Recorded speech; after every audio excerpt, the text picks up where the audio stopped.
Clusium's art emphasized grotesque forms, almost akin to Picasso. It is reminiscent of sculptures found in Sardegna. They also implemented the use of sarcophagi, which may indicate a strong relationship with Egypt. The people of Clusium were also fond of urns and jars with human heads as lids. Source: their city walls are only 64 acres and indicate that they did not farm inside of it, meaning they were not agricultural. What is known about them is mostly found in their cemeteries and tombs.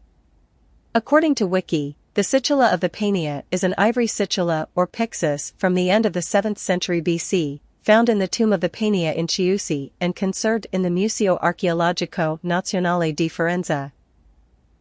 The work is one of the most important examples of Etruscan ivory work. There are only 2 other examples, one from Chiusi and one from Cerveteri. It is composed of a hollow cylinder, 22 centimeters high, and decorated with horizontal friezes, separated by small bands carved with plant motifs, interweaved palmettes and lotus flowers. 2 medium-sized bands at the top and bottom are decorated with more lotus flowers. Source: the upper frieze shows 2 myths from the Odyssey, split by a sphinx, the encounter with Scylla, who looks a lot like a hydra, and the escape from the Cyclops Polyphemus. The second frieze shows common motifs of departure for war, followed by hoplites performing a salute and weeping women, with long braids and their arms over their chests. After that there is a warrior without his shield performing a funerary dance and a horseman.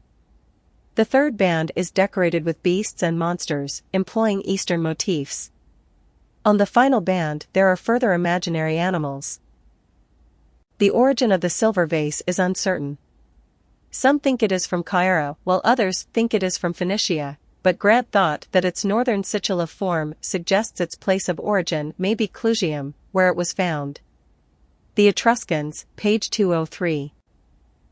There are symbols on the following pottery that predate the history of its use in every other culture, with the exception of Greece, should the dating be accurate, unless I am mistaken.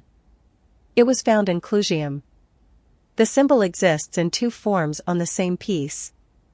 The version on the upper portion of this pottery is unique to Italy as far as I can tell. I've seen it on other Etruscan artifacts, but the closest variant beyond that is a Germanic version. However, Futhark comes from Etruscan, Italian, so it supports my suspicion of the Germanic/Scandinavian people being a diaspora from Italy or southern Europe, be it by way of Britain or through Slovenia, not originating in the north or east and then migrating to Italy. The version of the swastika on the lower portion of this pottery is found in Europe, the Americas, and Asia long before the Boot Boys and Mean Mr. Mustache hijacked it. It is without a doubt diffusion, and I suspect it originated in Italy, not Greece, on account of the chronology of Etruria being erroneously dated, or the rest of Mediterranean civilization being erroneously dated in relation to Etruria. Here's the closest version of it I've come across, but perhaps you can post links in the comments to contribute or correct. This is allegedly Hiberno-Saxon. According to Wiki, the Osberg ship, Norwegian, Osbergskipet, is a well-preserved Viking ship discovered in a large burial mound at the Osberg farm near Tonsberg in Vestfold og Telemark County, Norway. This ship is commonly acknowledged to be among the finer artifacts to have survived from the Viking era. Upon closer inspection, while archaeologists have done their best, they flip-flop enough to demonstrate that they are incapable of knowing much about the ship, or its history, beyond the obvious. These all date around the same time as the Etruscan use of this symbol, if the dating can be depended on. You'll notice the birds depicted alongside of them. These are symbols, specifically pelicans or storks, the very meaning signified by Pelasgos. Thus, the holy sailors, Dioi Pelaskoi, are signified. Well, who are the Pelasgi?